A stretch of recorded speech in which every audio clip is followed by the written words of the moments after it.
Hello, everybody. It's Friday, November 18th, 2022. I'm Andy Johnson. Welcome to it. This is AM Prime. This is how we begin here on WESN. Let's tell you what's happening this morning. We will be talking moments from now with two ladies on something called the Legacy Awards and Dinner.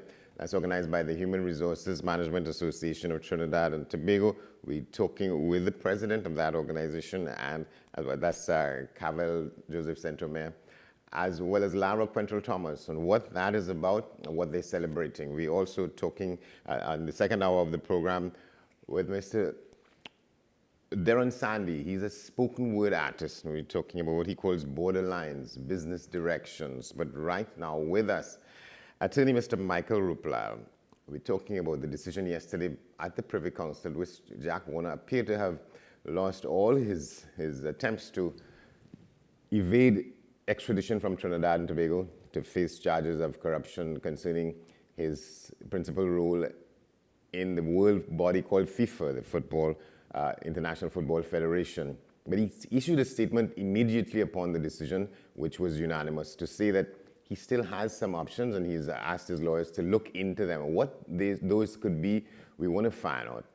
He argued that he couldn't see how a matter which was found to be not criminal in Trinidad and Tobago could face the kinds of legal attention, judicial attention it faced in the United Kingdom and is facing there, as well as in the United States. Mr. Ruplal has agreed to talk with us on the matter. Good to see you, sir. Good morning, Mr. Johnson. Good morning to all the viewers of WESN. Happy Friday, everyone. Well, I was saying to you, let's get inside of it. Mr. Warner issued a statement yesterday saying that he has 3 further steps that he wants his attorneys to pursue as he seeks to. Yeah, go ahead. And that's the first thing I wanted to deal with this morning. I've been looking at social media, all the memes and so on Facebook. It's not that Jack Warner is going to be put on a plane today or tomorrow and be sent off to the US. That's certainly not going to take place. There are several legal steps in the extradition process that still have to be undertaken. So what we had yesterday was a decision of the Judicial Committee of the Privy Council on the first step in the extradition proceedings, or maybe the second step, depending on how you look at it, which is dealing with the authority to proceed. So just to break it down for the viewers, yes. In terms of the Extradition Act, the legislation, the rules that govern extradition, the first thing that has to happen is a request. A request has to be made from the foreign territory to our government for the arrest and the return of the individual to that foreign state. That has already been completed in this matter. So there has been a request by the US authorities, and that request has been received by the government. The second step, and the first step by our government, really is to issue what is called an authority to proceed. This is issued by the Attorney General, and once that authority to proceed is issued, the magistrates, usually it's the chief magistrate, the magistrate would then hear evidence in relation to the matter to determine whether a case has been made out for Jack Warner or any individual to be extradited. So we're really at the first step in terms of what we have to do on our end here. The authority to proceed has been issued. Mr. Warner and his attorneys challenged the issuance of the authority to proceed, first by way of judicial review by Justice Aboud. They lost before Justice Aboud, as he then was. Justice Aboud subsequently got elevated to the appeal court. They then went to the Court of Appeal. They lost at the Court of Appeal, and they exercised their right and they appealed to the Privy Council. They've now lost at the Privy Council. That is not the end of the matter, Andy. What happens next is that the magistrate, as I indicated, most likely will be the chief magistrate, will hear evidence in the matter, and that magistrate will have to determine if a jury properly directed here in Trinidad and Tobago could convict on the evidence that is presented to her. So she's basically undertaking a sufficiency test, for want of a better term. Once she's satisfied to that level that a jury here in Trinidad and Tobago hearing that evidence could properly, if that jury is properly directed, could convict on it, she can make an order for the return of Mr. Warner to the foreign territory, in this case, the USA. But again, that is the first judicial hearing. That is not the end of the matter. Mr. Warner then has a right to apply for what is called a writ of habeas corpus before the High Court and ask the High Court to review the decision of the magistrate. He could challenge the decision of the magistrate before the High Court. And depending on how that goes, he can then challenge the decision to the Court of Appeal. At the end of those three judicial steps, if the Court of Appeal rules that everything was in order, the magistrate properly directed herself, and the order for his return to the foreign territory was lawful, it is then up to the Attorney General, who has a discretion at that stage to determine whether or not the Attorney General wants to sign the order of return. So there are 4 steps remaining in the process. This is a lengthy process. I've appeared in a couple of these extradition matters on behalf of the state. It is a lengthy process. We're in this for probably a couple of years. There is still some way to go in the proceedings. So what you're saying is that the matter in substance is now going to begin. In substance, it's now going to begin, yes. What he has done previously was a technical challenge to the issuance of the authority to proceed by the Attorney General. And he took all the steps he could have taken in relation to that. High Court challenge by way of judicial review, Court of Appeal, and then Privy Council. He's lost on that challenge. And substantively, the matter is now going to begin before the magistrate to make a determination as to whether to issue the order of return or not. Yeah. So at the magistrate's court now, they will consider, they will analyze the request and the evidence that they're relying on in the foreign territory. They will analyze that evidence.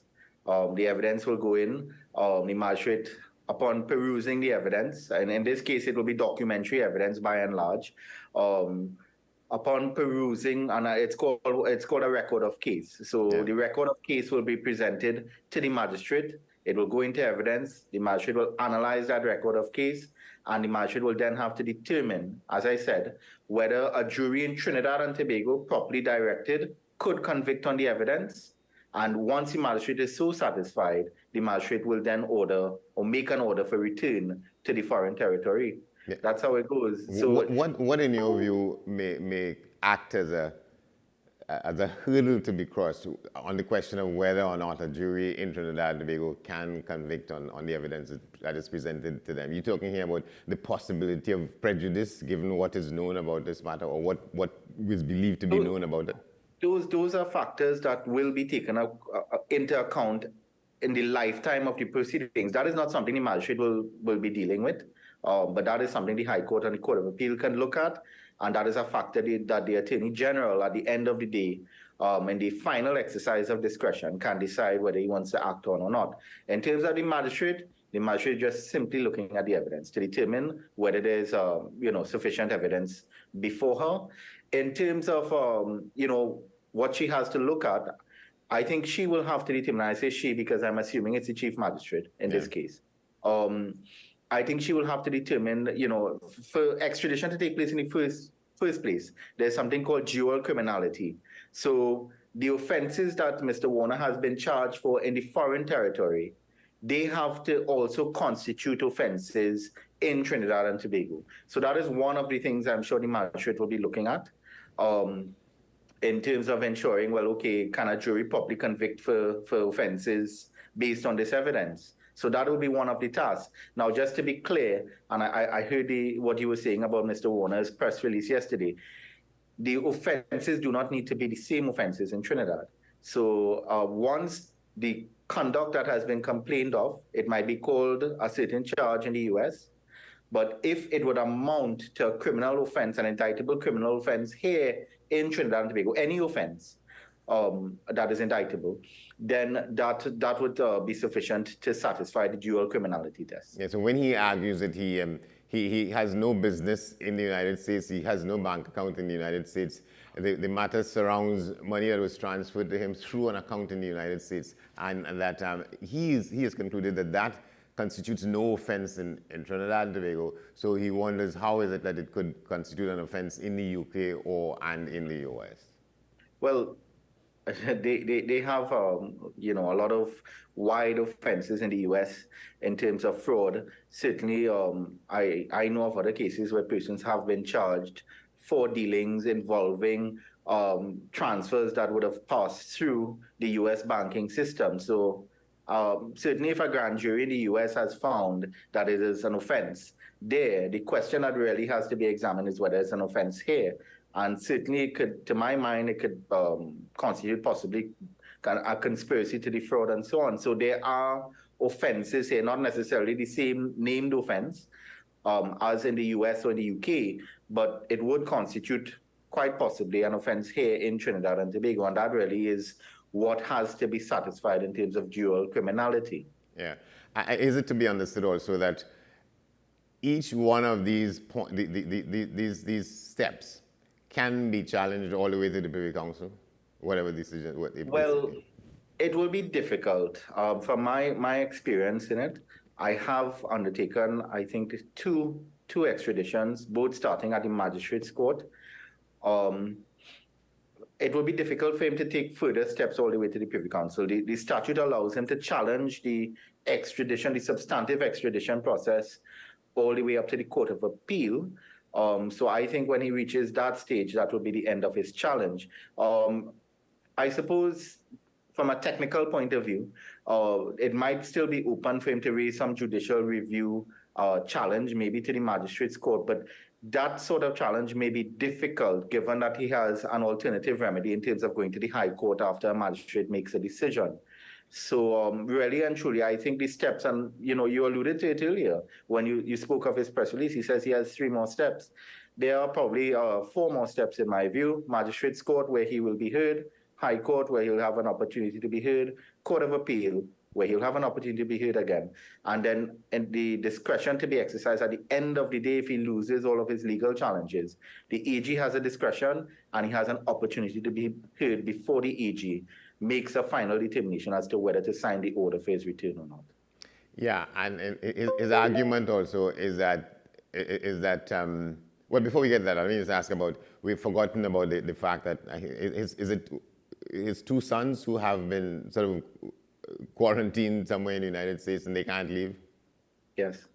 Well, I mean, I know as much as you and what has been in the public domain where that is concerned, and it has been in the public domain that his sons have been in the US and they can't return. I don't know the exact circumstances, so I wouldn't want to surmise on that. Right, but at least that is sort of tangential to this very matter. From the reports that I saw, yes, it seems to be tangential to this issue. Yeah. And he's also saying that this came about because the FIFA decision makers decided to do differently with who gets to host the World Cup, and that both the US and the UK were bidding for those rounds that went out, including the next one. The World Cup that is happening from Sunday. Yes. Right. And that because they lost out on that, they decided to seek vengeance. And this is where this comes from. One presumes that is just an argument in his case. So to make a case for himself. I mean, I would say this though, the timing of the decision from the Privy Council, and certainly I'm not casting any aspersions at all, but it's so coincidental, so ironic that the decision of the law lords in the UK has come literally on the eve of the Qatar World Cup. So the timing is ironic, I suppose. But Mr. Warner, I am sure, and he has a very learned legal team. So I think he will raise all of those challenges in terms of prejudice, in terms of what has been taking place with his sons, possibly. There are a lot of arguments that he can raise. Whether he's successful or not, ultimately, the courts will determine that. But based on what I've seen, in the public domain, from the press releases, even from the decision of the PC in terms of the issues that were raised by his lawyers, throughout these initial proceedings, I call it initial because the substantive hearing hasn't taken place yet. There are a lot of challenges possibly that I could see Mr. Warner making. As I indicated at the very start, this has a long way to go. And he has at least 4 more steps before an order for his return is signed at the end of the day. So there's a long way to go. Yeah, and maybe it's not something that you probably feel competent to talk about, but sort of along with this, one wonders about the humanness of it. This is a man, I saw his... So that is a factor as well, Yeah. Andy, to be taken into account, because the Extradition Act sets out different factors to be taken into account. And there's a wide clause as to sufficient cause for why he should not be returned. And he could take those points. In the life of the proceedings, he has the opportunity to take those points before the courts and, at the end of the day, before the Attorney General, ultimately, when, if he loses all of his legal challenges, he has the opportunity to make those representations before the Attorney General. Yeah, but in some ways, I feel for him from this sense. I had access to, I'd privy to some of his schedules some years ago when he was flying high, so to speak. And so that one day he would be in Zurich, Switzerland. 2 days from that, he would be in Caracas. 2 days from that, he would be in Lagos, Nigeria. And 2 days from that, he'd be in Auckland, New Zealand. To think of somebody like that now, in a moment's notice, he can't even go to Grenada. And for years. Yeah, it's a sad case, and I'm taking off my legal hat now. I'm speaking as a human being. Mr. Warner, despite whatever allegations, all of the allegations that are out there, he has done a lot for Trinidad and Tobago. He has put us on the world map in terms of his role at FIFA, his role at CONCACAF. He was instrumental in football in Trinidad and Tobago. He later entered politics. He was instrumental while he was a government minister. And he continues to contribute to society in a positive way here in Trinidad and Tobago. So as a human being, as a fellow citizen, I would tell you it is sad for me looking on to see all that is taking place with Mr. Warner.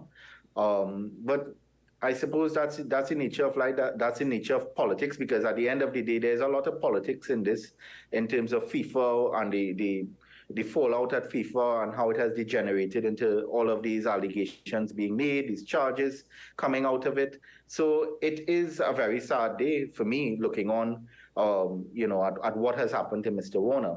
So we'll see. I look on with interest in terms of the legal challenges that he will mount in the coming months and I would say years in respect of these substantive extradition proceedings. Yeah, and it has to be borne in mind that it is not just him. A lot of the front rank of FIFA officials have been implicated in some way, to some measure or the other, on these. Yeah, it's not just Mr. Warner. And a lot of persons have been charged. A substantial amount from the press reports have pleaded guilty to different offenses and so on. So it's not just Mr. Warner. It is not that he was solely picked on, but there have been a lot of charges emanating out of it. Yeah, but I suppose he's nothing wrong with him trying to sort of put the focus on him to say, well, this is what has happened because of how we sought to deal with this, share up the pie with who gets to host the World Cup and so on. And then there's a whole other issue about where it's going to be taking place now, and people challenging that decision on the grounds of the country's record and human rights and all of that. Human rights and so on, yeah. It will be interesting to see what takes place in Qatar from Sunday during the tournament. There are a lot of human rights issues in Qatar that have been raised. You're seeing many of the footballers taking different stances as to whether they're going to make political statements. I saw the captain of France. He was unsure whether he was going to wear a rainbow armband, as he has been doing in France. So it's interesting to see how all of this is going to play out in Qatar in the next few days. Next couple of days, yeah. Michael Ruplal, attorney at law, thank you very much for talking with us on this. Thanks a lot, Andy, and good morning again to all your viewers. Same to you. Have a good day and a good weekend. We will take a break. Much more to come. When we come back, the Human Resource Management Association talking about their Gala Achievement Awards functions. Stay with us.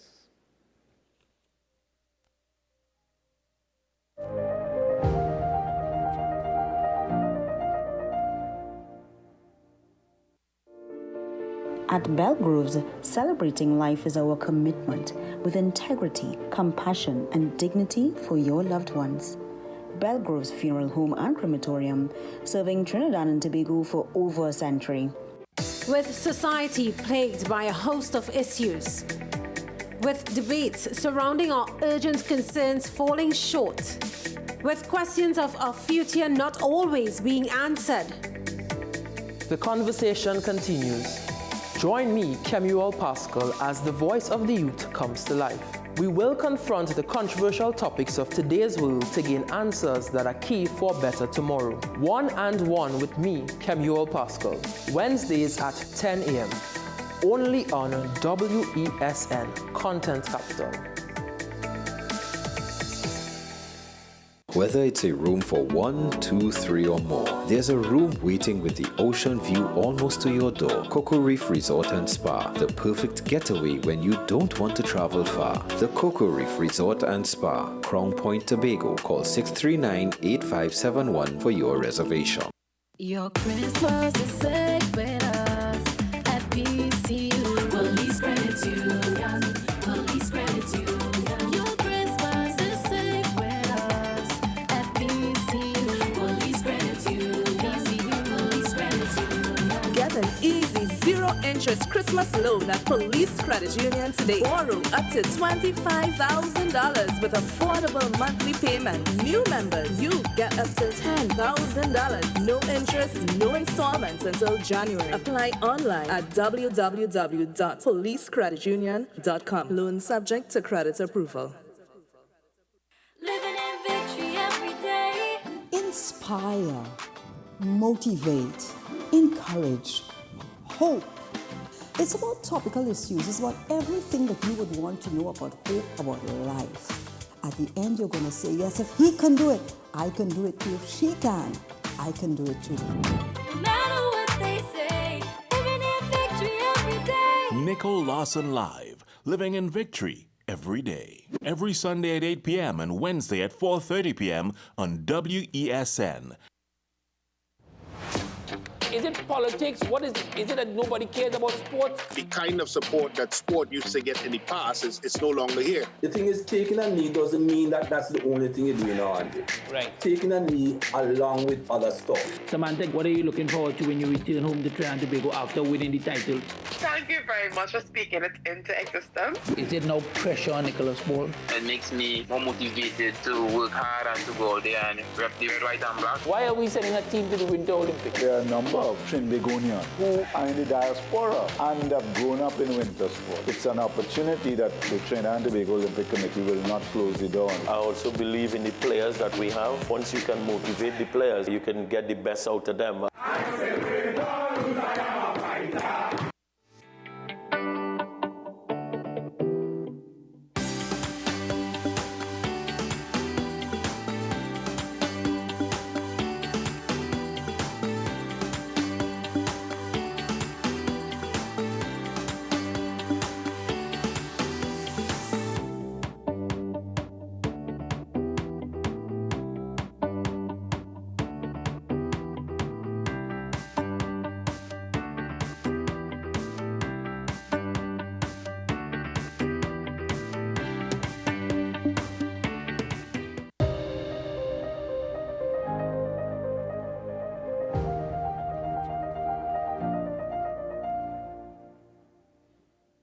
Welcome back to the program. Moments from now, we'll be talking about an event called the Legacy Awards and Gala Dinner that's organized by the Human Resource Management Association of Trinidad and Tobago. We'll get to that moments from now, like I said. But first, let's take a quick look at our first step around the region. We go to Barbados, where the Prime Minister, Mia Mottley, is reported as having high expectations about that country's relationship with Rwanda in Africa. We have a report on that from CBC Newsnight.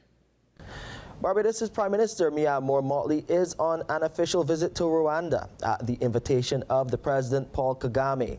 The visit comes just over 6 months after the Rwandan leader visited Barbados. Prime Minister Mottley, on her arrival at the official residence of the President of Rwanda, was accorded a guard of honor. The two leaders then engaged in bilateral discussions.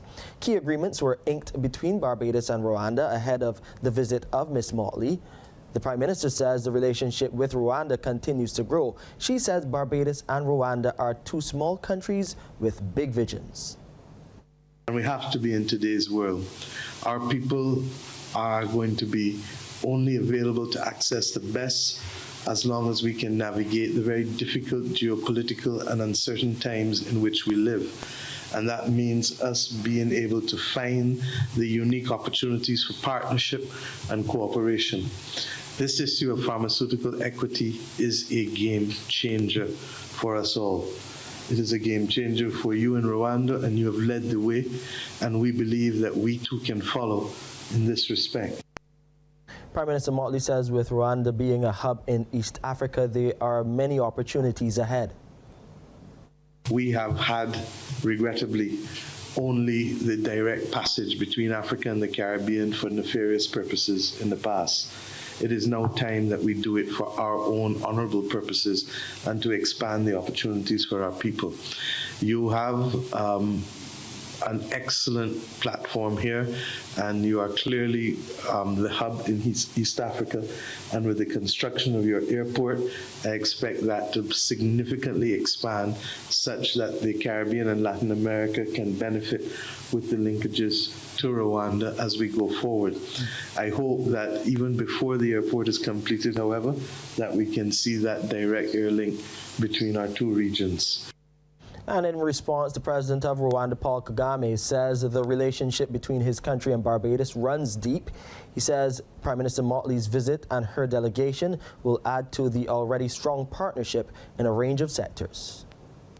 What we have said all along and have agreed and are trying to do, we've reached a very important first step. The first step is to have this close relationship, starting with Rwanda and Barbados, and build from there through such a cooperation that we have outlined already, whether it is through pharma manufacturing or building air bridge between Rwanda, Africa, and the Caribbean, and with Barbados. Those are very important steps. All right, and from that to this, it's called the Legacy Awards and Gala Dinner. It's an event organized by the Human Resource Management Association of Trinidad and Tobago. So what's its raison d'etre? We're talking about that now with two of the highest profile members of the organization, someone who's both of them no strangers to these facilities. Cavell Joseph St. Thomas, she's the president, and Lara Quentrell Thomas, the vice president. Good to see both of you. Good morning, Andy, and good morning to all your viewers. And thank you, of course, for having us this morning. Well, good morning, everyone. So let's start with you, Cavell. Talk about why this function, what it seeks to establish. Okay, well, Andy, HUMAT has been in existence for 33 years this year. And throughout our history, we have not taken the time to recognize and appreciate the work and efforts of all our HR practitioners out there.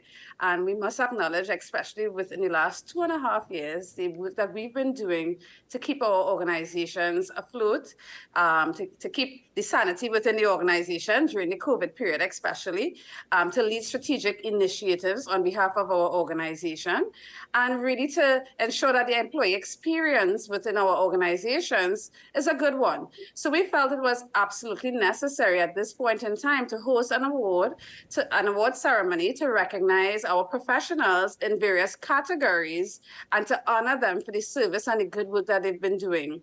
In addition to which, we do have the founders of HUMAT, Gordon Draper, the visionary that he was. He, along with 6 others, sat down and they actually worked on establishing this association that we've all been so fun and absolutely love. And that vision is what you see today. And that's why we call it legacy, because it's on their backs we stand. So it's also an opportunity for us to recognize and honor our founders and to take it back a bit, create a bit of nostalgia, recognize their contributions to our profession, and to honor them for what they've started, and also to chart the way forward, recognizing that the world of work has shifted and we're entering into a new era. So sometimes you need to step back, understand the history, understand the past, before we step forward into the new and unknown and uncharted territories. And we recognize now more than ever, HR is changing, the world is shifting, and we have to adjust and shift our sails as well as we chat through these new courses. So it's for that reason right. we are hosting these awards. So yes. tribute will be paid to him and other people like him. Yes, correct. The founders, Ms. Corinne Jones, Maxine Barnett, Glenn Wilson, L. Anthony Watkins, Lisa James, and of course, Gordon Draper, the father. And we're also taking the time to recognize the volunteers. We couldn't do what we do without volunteerism. In fact, this board volunteers so much, just starting with the board alone, in terms of the hard work and efforts advanced by the board to get the work of HERMAT done, and members of our committees as well too, in general. So it's all, we also do have the HERMAT volunteerism of the Volunteer of the Year, award for volunteerism as well. So it's in recognition of them. The list of names you call there, I think anybody who's had the privilege of having interacted with any of them on any kind of basis came out a better person for it. And I'm saying that it's been my privilege to have worked or sort of to be schooled under several of them over a period of time in my own career. So I would say that. Lara, come in here, help us out here.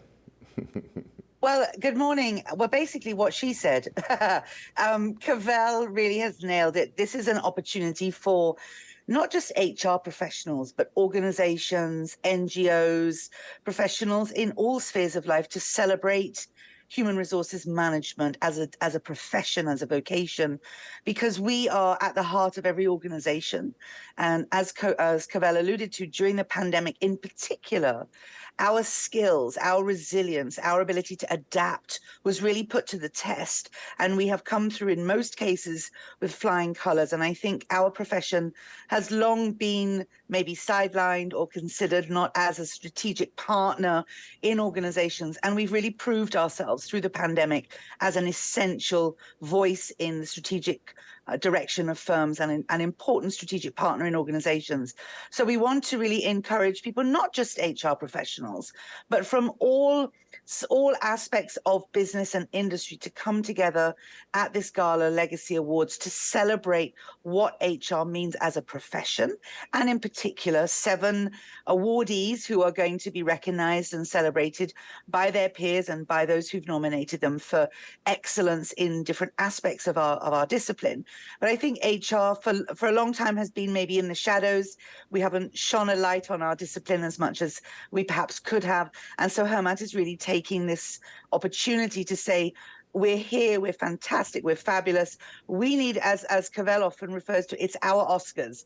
This is our celebration of our discipline and our vocation. And we're very proud of it. We're very proud to be HR professionals. And so this is going to be an amazing night. There's going to be fantastic entertainment, food, fellowship, the awards. So we really do want to encourage anybody, it's not just HR professionals, but to come and see and celebrate the work that HR, IR, OD professionals do across Trinidad and Tobago. It sounds like you're going to be going into this event breathing out rather than It's a lot of work. I mean, absolutely. And Cavell is an astonishing president of HERMAT. She really has led the charge. I saw some WhatsApp messages at 1 o'clock this morning from her, with different things that we have to get going. And she's working hard because she believes, as we all do, that this event is so important. And it's going to be, we hope, an annual celebration of, so this is the first, we hope, of many awards for our profession.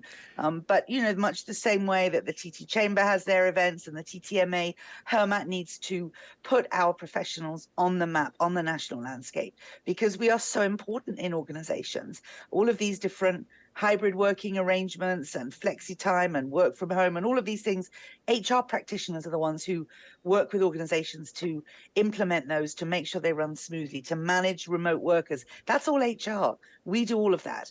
So we really are integral to organizational success. And this is our one chance to put on our high heels and come out and celebrate. Right. So let's come back to going through that period that we went through. Cavell, what would you say there's some standout moments? Because I know we spoke during that period on several occasions about what it was like navigating through that, that period, dealing with the COVID and dealing with HR practices and management during that period. Well, I've often said it's the hardest I've worked throughout my career. The last 2.5, going to 3 years now, it's the hardest I've ever worked because we had to pivot so very quickly, recognizing that nobody really strategically planned for a pandemic when 2019 came to a close and we entered into 2020. So we had to adjust and be agile and responsive in a timely manner to ensure business continuity and to also support the staff. HR was called upon to actually demonstrate significant soft skills that we often hear about. We often hear soft skills, but empathy, understanding, compassion, that listening ear, because employees were talking to us. They needed our support during this time. Management needed us too, because we had to ensure that we put in the systems Lara shared about work from home and remote working, even ensuring IT functions and work well to enable that access that was necessary remotely. We had to work with different arms of the organization, the operational arm, the communications team, finance. We had to ensure payroll for those of us who continue to pay staff. Payroll was still running. HR worked right through the pandemic, ensuring that our organizations did not fall apart, right? And we demonstrated our strategic perspective on a number of issues. We also ensured policies and procedures that enabled organizations from the ergonomics of the organization, for example, to ensuring health and safety of visitors for those who continue to operate during that time with in-person activities. And we ensured that those who had to continue on plans, etc., they operated in a safe manner. So there was so many elements of this that HR actually demonstrated finally that we are in fact strategic to your success, and the respect was there. And we want to ensure that that continues going forward. We want to demonstrate always that we are your strategic partner and we should not be left off the table. And Lara was saying earlier, Chamber and all the other associations have their awards. It is high time we recognize those who are doing the work in our industry just the same, from the IR practitioner to the learning and development specialist, to the organizational transformational person, to NGOs and individuals who advocate on behalf of issues that impact the workspace. So it is a time really for us to reflect on our profession and to chart the way forward, and no better time than now to do that. So it's a celebration.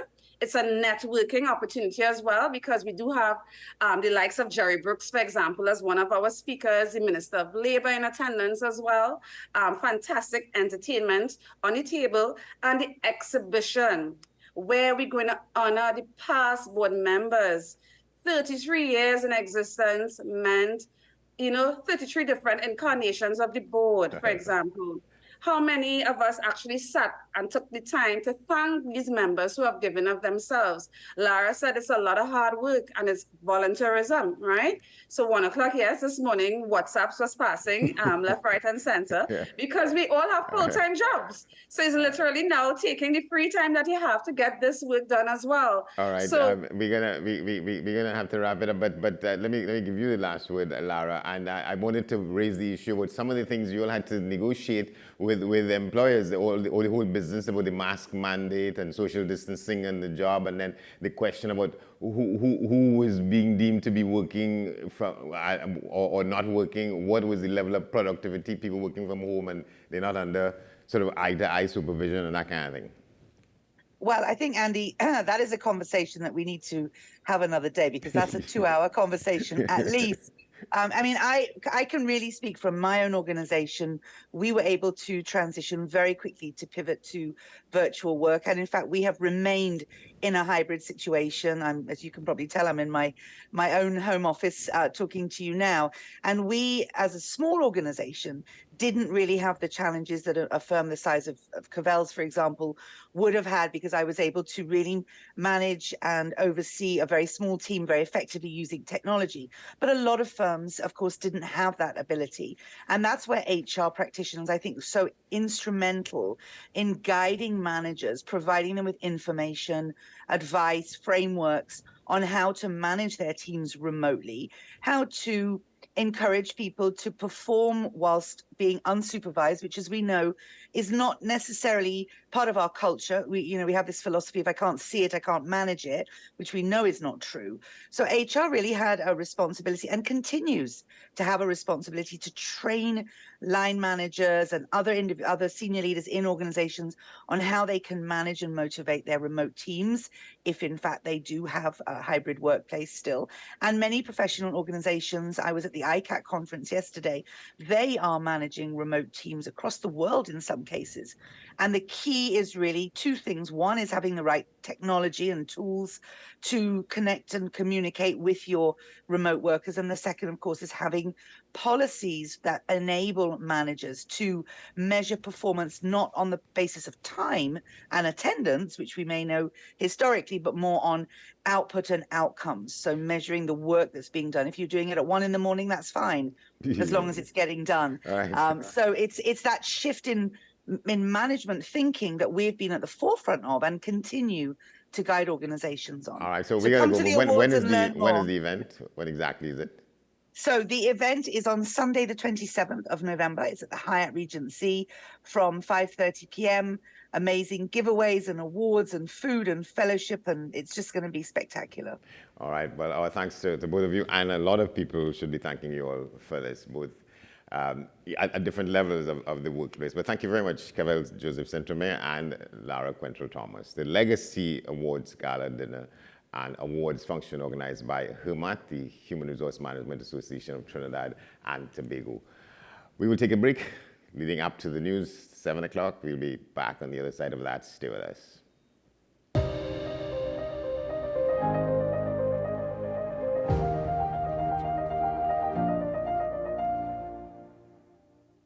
Whether it's your family meet and eat, or your own personal getaway retreat, a business trip, accommodation, or a couple's celebration, the Cocoa Reef Resort and Spa has room for you. There's always sumptuous, delicious cuisine, and the gym and tennis court for a good workout routine. Then relax by the pool or on the private beach, or just head to the spa. It's also within reach. The Cocoa Reef Resort and Spa, Tobago's best beach resort. For reservations, call 639-8571 or check our website. The continued rise in the price of flour and its impact on the cost of living in Trinidad and Tobago. How should we go about it? I want to ask you, what has been revealed to you about the state of vulnerability in the country because of this exercise and because of what we're going through? Is the government losing the war on the vaccine front? The discussion should revolve around the common good for the greatest number of people in Trinidad and Tobago. How do we inculcate a sense of respect and regard for people who may not be of your own political ilk or persuasion? The communities are now being used by political opportunists. So when the tables are turned, it's the same way. Okay, this has been 10 Questions. I'm Andy Johnson, and we'll see you next time. Your Christmas is safe with us at PCU. Police Credit Union. Police Credit Union. Your Christmas is safe with us at PCU. Police Credit Union. PCU. Police Credit Union. Get an easy zero-interest Christmas loan at Police Credit Union today. Borrow up to $25,000 with affordable monthly payments. New members, you get up to $10,000. No interest, no installments until January. Apply online at www.policecreditunion.com. Loan subject to credit approval.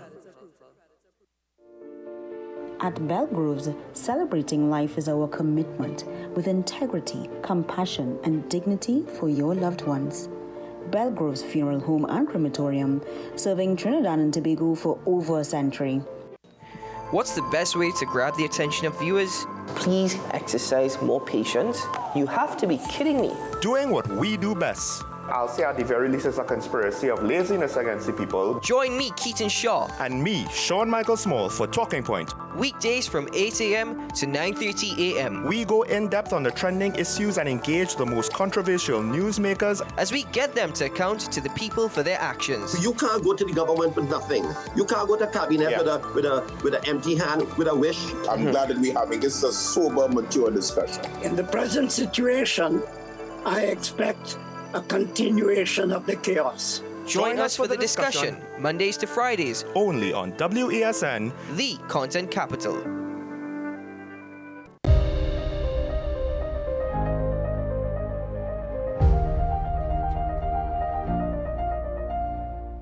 Well, as we head up to the news at the top of this hour, let's just take you on another spot around the region. We're talking in Jamaica now, where the Prime Minister there, Andrew Holness, has declared a state of public emergency for sections of the island. We imagine what that might be about and why. Here's a report from TVJ. The government has declared states of public emergency in 7 parishes. Now, the announcement was made at a press briefing at Jamaica House this morning. TV News editor Janella Pursues was there and now joins us live. Janella? Thank you so much, Shane. Before we throw to the audio bites from the press conference, I want to provide our viewers with some context. Now, 2022 will go down in the history books as one of the bloodiest on record. As at November 13, 1,360 murders were committed. That's a 6.8% increase when compared to the same period last year. Now, Prime Minister Andrew Holness stated that the government has been left with no choice but to implement the security measure. This morning, His Excellency, the Governor General, the Most Honorable Sir Patrick Allen, declared a state of public emergency in the parishes of Clarendon, St. Catherine, and specified areas in the parishes of Kingston and St. Andrew, and a state of public emergency as well in the parishes of St. James, Westmoreland, and Hanover. So there are 2 separate declarations of states of public emergency. One we consider to be the Southern Crescent, and the other the Western Tri-Parishes. Now, the Chief of Defense Staff, she gave further details in terms of which areas will be under the SOE. The areas under the state of public emergency shall consist of the entire area of land comprising the parishes of Westmoreland, Hanover, St. James, Clarendon, and St. Catherine within the established parish boundaries, as well as all the police divisions in Kingston and St. Andrew, except for St. Andrew Central and St. Andrew North. Earlier, we captured these scenes from St. Catherine and Clarendon. Both parishes, as you know, Shane, have been grappling with crime. In Clarendon, for instance, the police have reported an increase in break-ins, not very encouraging for the business community as they prepare for the Yuletide season, which takes me to my next point. What happens when the SOE expires after the 14 days? Now, that is largely dependent on the opposition. The government will need the support of the opposition in Parliament for the security measure to be extended. All right, just to tell you before we go to the break and the news at the top of this hour, when we come back, we're talking with Mr. Darren Sandy, a spoken word artist in something called Borderlines Business Decisions. So stay with us. This is AM Prime on this morning. We'll be back.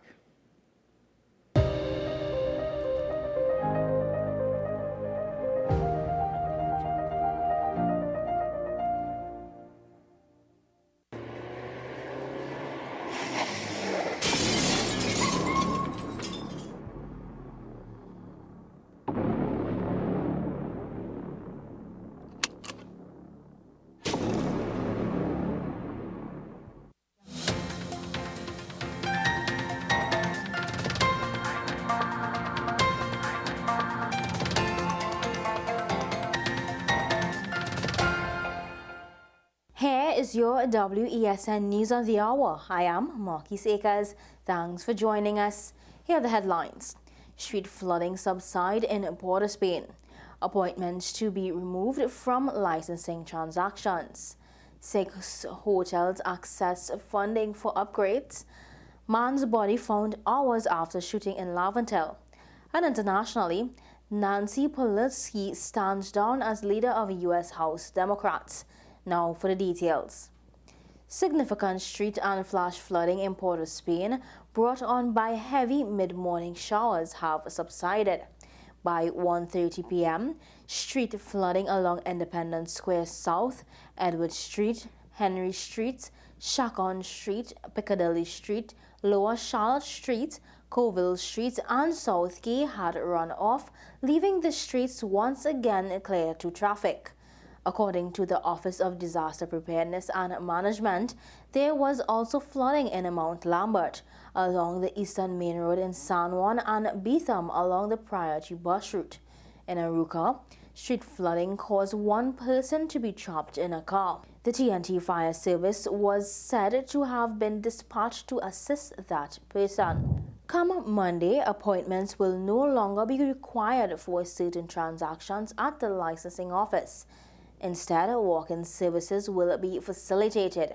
The transactions subject to the change are vehicle transfers, vehicle changes, vehicle reclassifications, vehicle inspections.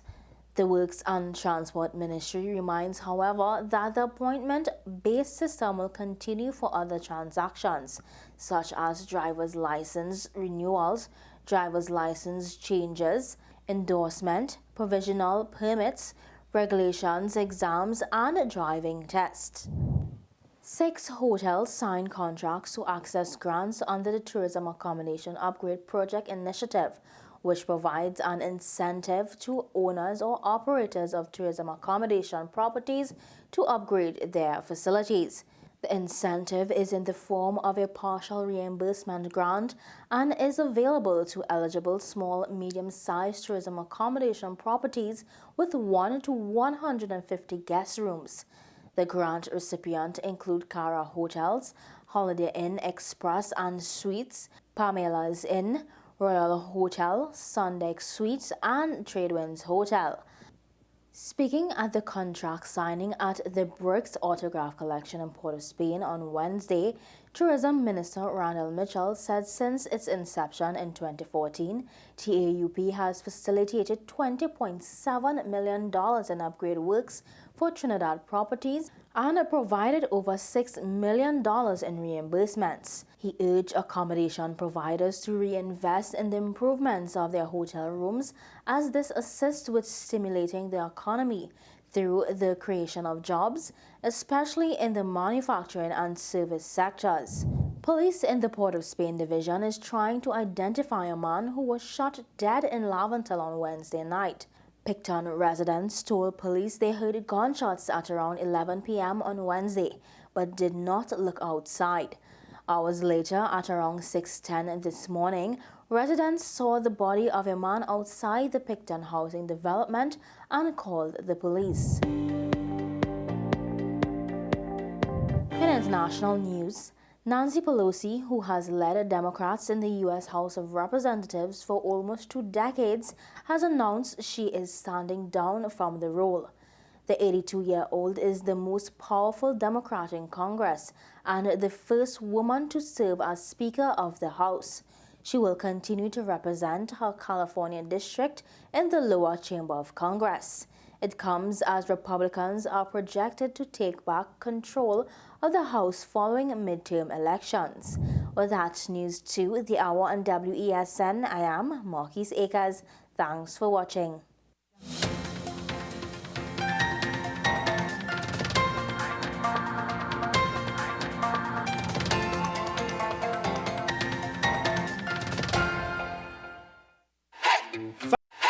FanZone, your reliable, authentic supplier, has just gotten better. You can now visit our website www.fanzonett.com for your authentic wear and collectibles. The only place where you can use both your Visa debit and credit cards. Visit our website fanzonett.com to make your purchase today. Here's your chance to win a brand new Mazda CX-30, courtesy Movietown. Simply spend $200 or more at dbetstoys.com, Movietown, Port of Spain. Promotion ends November 12th. Visit the store, you better shop online. You better call us now, I'm telling you why. dbetstoys.com is the Movietown, Port of Spain. Every word, every line, every paragraph depicts a real moment in someone's life. A father, a sister, a mother, a brother. We at Newsday are dedicated to you, the people, and through independent, unwavering journalism, strive to always bring your stories to life. Because your stories are more than just words. Newsday, independent and credible.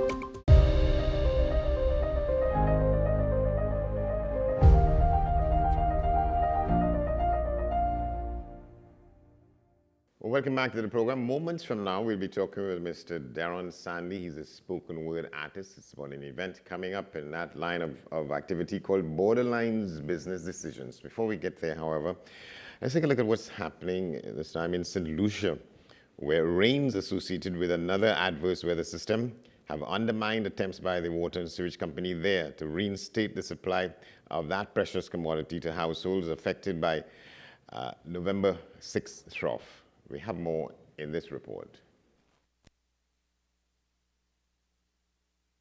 Another bout of heavy rainfall in the north of St. Lucia on Monday has set back efforts by the Water and Sewage Company to restore the supply to customers in the wake of the November 6th trough. Inclement weather associated with another system knocked out power to the Morne and the surrounding communities in the Greater Castries area as the streets of the capital were turned into rivers due to flash floods from incessant showers. This was compounded by garbage-laden clogged storm drains and gutters. Scenes of a submerged capital have since gone viral on social media. Prime Minister Philip J. Pierre, who at a special briefing on Tuesday appealed to St. Lucians to stop throwing waste into drains and waterways, warns this could be the new normal in the epoch of climate change. The floods are going to be coming again, and they may be worse than what happened on Sunday. That is the reality that we face. WASCO has been making progress in repairing infrastructure damaged by the November 6th trough when the heavens opened up again on the night of Monday, November 14th, 2022. Last night, we got quite a bit of damage. So, Prime Minister, you were very, very correct on that. It happened a lot sooner than we expected. And as a result of that, all of our intakes in the Hill 20 system are currently back down. So we were able to, after the trough, we were able to desilt, we were able to unclog some of our pumps, especially in Marquis and Talvon. But unfortunately, last night's rains have caused further damage to our systems. So we have a situation now where Talvon is back down, Marquis is back down, our gravity intake, which is on the millet side, is also down. So we have now to go back and start again to further unclog those intakes, do further repairs, desilting of our intakes. Damaged intakes and pumps were once again overrun with sedimentation. George Leslie explains that the blackout on the Morne has affected the utility's capacity in employing the Cicero plant to compensate for water supply disruptions. So the power outage in the Morne has really stopped our water that we were actually shifting from Hill 20 back to from Cicero, back to our Hill 20 systems. So because of that, from 5 p.m. yesterday afternoon, we have experienced even further difficulties. Usually we have 3 pumps on at Hill 20. Right now we are only servicing 2 of those pumps. And as a result, we have areas such as Carolee, Balata, Timon, Fairway, Union, Almondale, and Mondidor are going to experience difficulty because as long as we're taking the water from Cicero to augment Hill 20, those other areas are going to be affected. So it's unfortunate that as we were trying to get everything back on track, and I was really hoping to report this morning that everything was, almost back to our normal pattern, we now have some further setbacks. Even the water company system in the south were battered by Monday's rainstorms with a number of the key installations offline. Crews were working assiduously to reinstate these services. George Leslie says the Soufrière area, which relies heavily on a spring system, held up well. Customers with concerns regarding faults can call the utility at telephone numbers 457-3958, 457-3960, and WhatsApp at 482-0052. All right, something to note there, they have a water and sewage company. We have a water and sewage authority. it's something we should take a look at what might be the difference in how they operate and how we do. But with us now, Mr.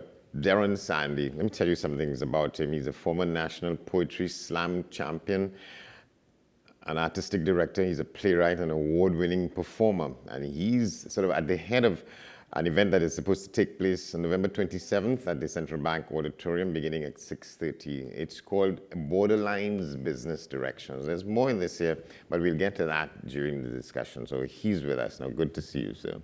Yeah, good morning, good morning. Glad to be here, man. Right, and let me just say, I'm happy to say, you know, in the break, while other things were happening there, we were talking and we established that we are like buddies, right? You're from Buenos Aires, I'm from Los Bajos, so we know the territory, and your surname is my grandmother's surname, my late grandmother's surname is Sandy, so we were trying to establish connections. Yeah, for sure. Yeah. Sure. So let's talk about, I mean, growing up in a place like Buenos Aires, how that leads to somebody who is a champion speaker.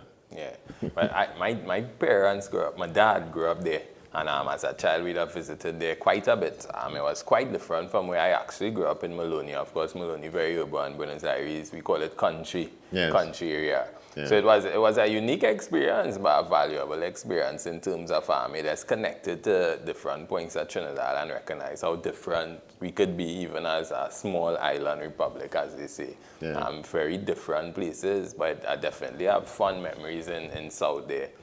Climbing the Governor Plum Tree and you know, when you go south, you always look forward to that plum and that kind of thing, and going down by the quarry, etc. Right. Yeah. So when how you go, if you on that side, you go via the Point Fortin route, or you go via the Erin route? I think when we were younger, we used to take the Point Fortin route, but now my parents take the Erin route a lot, or they pass through the fields sometimes. Yeah. Okay, so this event is November 27th. Yeah. Before we get to the event itself, talk about being seen as a poetry slam champion. What is that? The First Citizens National Poetry Slam has been around for about 10 years, so it has grown into be one of the most prestigious spoken word competitions. And from our research, it has one of the largest cash values in the world when it comes to spoken word or any oral performance. So it definitely was an honor to be the champion in 2021.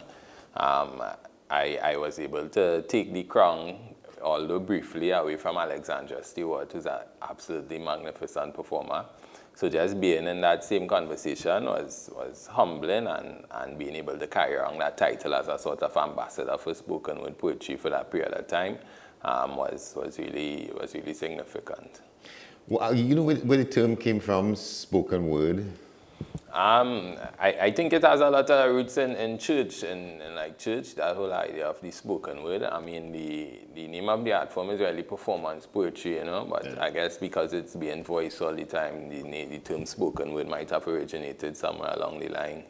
Yeah. And you said you won this title in 2021. Yeah. That was at the heights of COVID. Yeah. Talk about that kind of experience. Yeah, I mean, spoken word poetry is all about resonating with the current situation. I believe it must be culturally relevant because it's going to be a performance. You on stage for 3 to 4 minutes, what have you. And then you leave and you want the people to remember what you said, what you have spoken about. It's like a calypso, so to speak. And I was able to write about the pandemic specifically. Those people who were like selling food after food was kind of banned, when they banned all the fast food, and there were people going around selling their food. And for some people that was like survival, so I kind of encapsulated it in a solely a metaphor, you know, selling food in this covert operation. Mm-hmm. And I think it really resonated with people, even though it was a TV event, even though it was streamed via television. When it was posted on social media, the way it resonated with people was obvious. With people like Mohammed Moakil and others like that, I'm trying to remember some female names off the top of my head. Those would be some of your contemporaries in this thing. Mohammed Moakil, along with Freetown Collectively, more into music now. He entered Slam once, so that's in 2019. But they have more or less, they have paved the way for us, for this new generation of poets that sort of taken over the space to really do what we're doing, moving spoken word poetry from underground art where it is starting to become more mainstream. And I really hope that Borderlines, the concept Borderlines becomes part of that conversation I established in the oral art. Similar to the Paul Keen's talk tent, I want Borderlines to have that same kind of resonance after a period of time. You knew about the lady known as Louise Bennett? Yeah. Anytime you're teaching, you can't teach spoken word without Louise Bennett, because she was one of the first people to decide that the Creole is what we're going to put on stage. That's the way we talk. And from her, Paul Keen's, of course, would have seen that and used that as motivation to bring the Creole into the literary art forms, and it was no longer being under the rule of the guidance of the colonial forms of speech, but really being able to express ourselves in the way that we sound comfortable and that the way that resonates with the mass of people. Right, and to move away from people who we've been schooled about Frost and Whitman, Walt Whitman and people like that, bringing the Creole to our reality. Yes, and it has educational value as well, because that's the way we tell our stories generally, and negating that in any education system will be negating a significant portion of ourselves, I think. I'm going to ask you to tell one of those stories now, can you? Like a spoken word poem? Yeah, I could do one. My daughter is fascinated by this assassin. A lasting staple in any story, it all comes down to the assassin shooting a knife, and she takes pride in the gruesome details of death. I guess that's what God didn't mean when he said, let the little children come unto me, that unhindered essence of self. Being a child is an unchained freedom. So she wears this American accent as loud as beat up, and as Creole as I am, I can't beat up because she's an only child with two parents, neck high in meet up. So obviously grandparents on YouTube will see that she's safe and entertained. And grandparents will raise your child in miles of spoilness, because being a child means you have the most coveted smile. So who ain't go miles for a cutie car or whatever, and who ain't play the same song and repeat? Chicken wing, hot dog and bologna. A song about meat. On repeat till you reach Toko starting point Maloney. Being a child means spaghetti, bologna, confetti of candy. Your stomach, you need no mirror. Your metabolism takes pride in horror diets. Figure and rigor of healthy lifestyle do apply when you are a child. So when did we compress and compile this one free world into a packet of grieving? Was it when we undertook the knowledge of good and even? A child could show tantrum at 2. And by 10 past, tantrums turn to tickles and then laughs, and then last could feel like first place. I see my child come dead last in a Roblox event and start to celebrate. I see my child say, I can't believe my daddy won. I now come third on the slam stage. I see my child say, stop judging me. When I was trying to be serious about parenting, how not to smile, how not to comply with the spirit of a child. As we age, we begin renting our innocence. We call it maturity. That negligence of forgiveness and accommodation. We push humility in a corner, forgetting everything we learn on Gracie's corner, and we bask in that degradation, saying, I is a big man now. And the big man plows the assassin from the field of imagination, sees another man and renders him as mere inconvenience. He has sentenced him, and the sentence is serious, leaving us with a CCTV clip of a child running like a headless chick, stripped of everything a child is. We have returned their smiles with miles of no supervision, because we get so adult now. So we learn to tunnel vision. So even a child on an adventurous mission could end up with mud in his lungs on the bottom of a river, wishing we weren't so adult every day. I saw if a child saw that child had played, that child would have stayed with him. Even if that child end up in the wade with him and fade with him.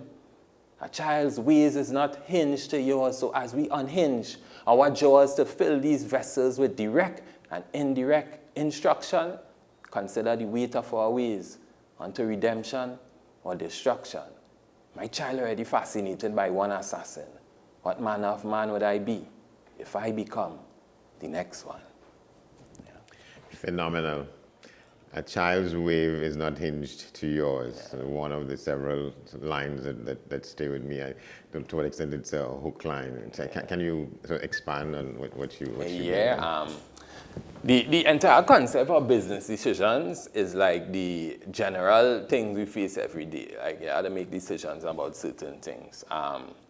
And borderlines, this is the third year we're doing it. It has always been kind of characterized by little interludes between the piece where we'll be talking to the poets. In this case, I'm talking to two children, my daughter and another young man. And just listening to the free way in which they go about life, that innocence is so valuable that they almost exist in a different plane from us. And sometimes we try to allow them to see the world in the tainted way that we see it. And I think it's something we have to be very careful of when raising children, allow them to experience the peace and love that they know as a child, as long as they possibly can. Of course, as you become exposed to the knowledge of good and evil, I think things get worse. That's kind of what happened in the garden in that kind of way. So yeah, the child's ways is not connected to the ways in which we see the world, so we don't have any need to like treat them like we might want to treat people when we vex with people or anything. I think we have an ideal opportunity to just train them to be magnificent human beings. Yeah. Right, but we're doing that in a context of not wanting to impose our will and our way of seeing things on them. Right. Some parents have a struggle with that. Yeah. People say, train up your child in this way and they will turn out this way. What is it, But a lot of times it is a struggle for some of us not to force who we are on them, but by the same time trying to instill the right things in them. So. Exactly, yeah. So it's a tightrope, but definitely they are business decisions that people have to make and figure out how exactly they're going to go about making that decision, Yeah, I mean somebody who's probably not versed in the, I would say, the literature of the now, and you see something headline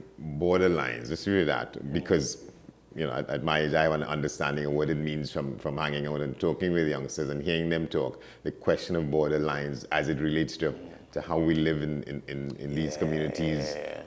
In some cases we are at each other's throats. I can't cross the street, you can't cross this way. And is that what is sort of... Yeah, that was the genesis of the concept borderlines. And every edition of the show, we definitely address crime. It's something that I'm passionate about, the condition of the young black male in particular in Trinidad and Tobago, the specific challenges that group of people have to face. Yeah. And, as distinct from the young black boy. No, the young black boy in particular, the young black male. Male, that's right, okay. Yeah. As different from the young black girl, will have different challenges. But that young black male population is in a danger zone in many ways, especially in low-income communities. I would have been raised in Maloney, and I'd have seen the challenges. Also, the twins from the show, Tariq and Terrell, they're from Maloney. Shamaya is from Maloney. I always make a joke and tell people Maloney has the best spoken word poets in the world per capita. But yeah, I think there's a great journey that's there, and the responsibility exists with the poet to talk about that. So each show we tend to address it, and as I said, the genesis of Borderlines was really based on that whole Rasta City Muslim concept. Where I used to perform with Idris Salim, and that was one of the headline pieces of the show. And as we put on the show in years to come, we tried to establish how we could see this concept of borderlines, not just to relate to that, but to relate to other things, and also be in borderline spoken word poetry, because the pieces themselves are highly performative, and we see how we could actually stretch the art form. So borderlines kind of encapsulates all of that. Yeah.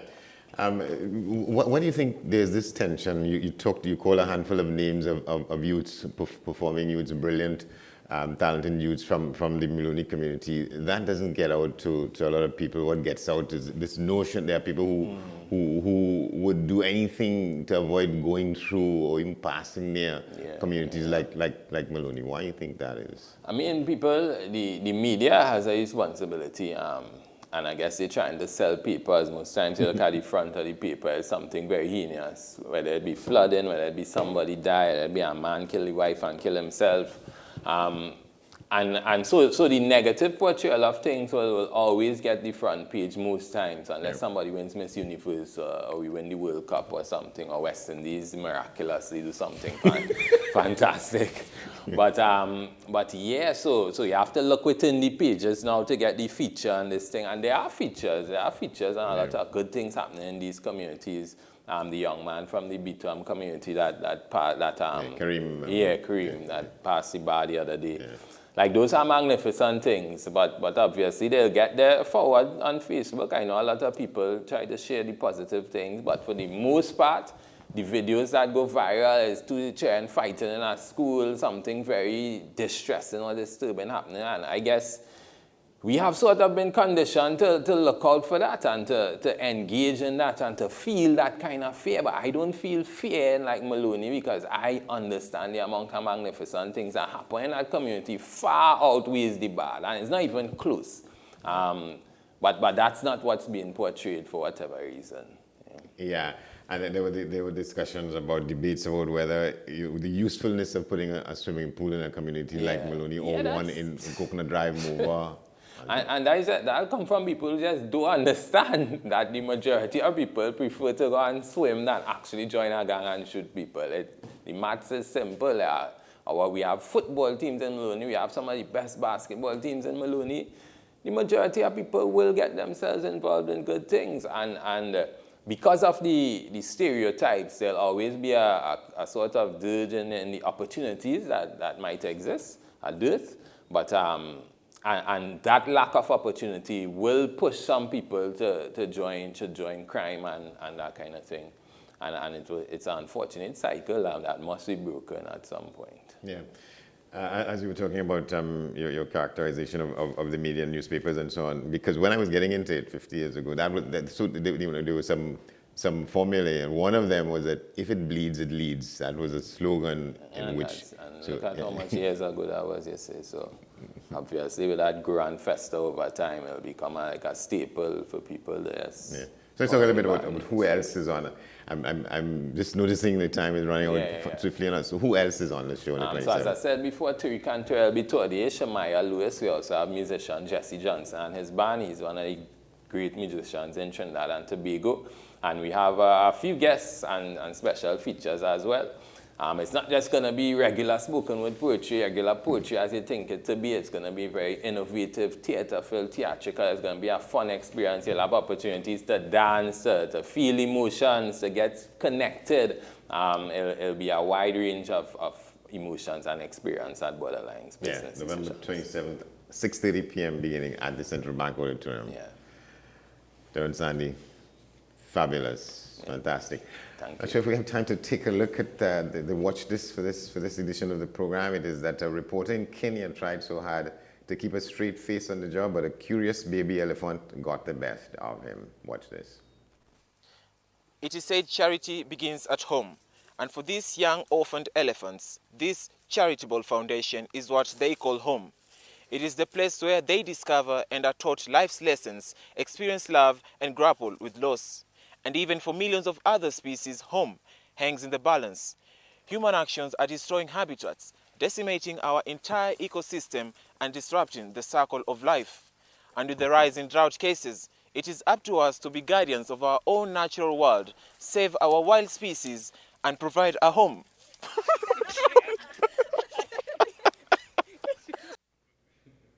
And that's our broadcast for this edition of the program. We want to thank you for watching. We want to thank all our guests. We're still here sort of basking in the glow of that performance you got there for free by Darren Sandy. So check him out and his team.